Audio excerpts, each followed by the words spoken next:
Meadow Park Church, I'm excited to tell you about the 110-1 Big Give Challenge happening this November at Meadow Park. What is the 110-1 Big Give Challenge?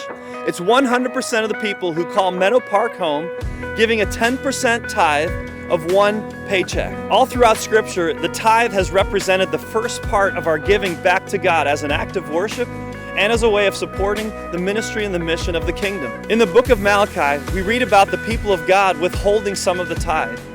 And God says to them very clearly, bring all the tithes into the storehouse so there will be food enough in the temple. And he says to them, if you do this, I will open the windows of heaven, the floodgates of heaven, and our blessing will be so great you will not be able to contain it. And then he says this, try it. Let me prove it to you. Put me to the test on this. Our faith and our finances are linked as we read all throughout Scripture.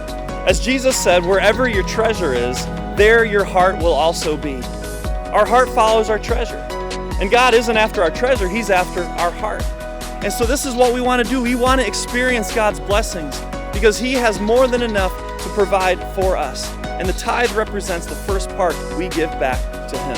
When we take this offering together, it's an opportunity for us to express our gratitude to God for His faithfulness.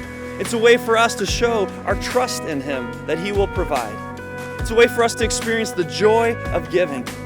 And it's a way for us to imagine the possibilities when we see what happens when the people of God together are generous in this way. So I invite you to be a part of this 110-1 Big Give Challenge. There's two ways for you to give. One, we'll have envelopes for you available on Sundays that you can drop in the giving boxes at any time between now and November 21st. Or you can go online to meadowpark.org/give and select Big Give in the drop-down menu and give in that way. Meadow Park, I can't wait to see what God is going to do in each of us and together through us as a church as we accept this challenge together.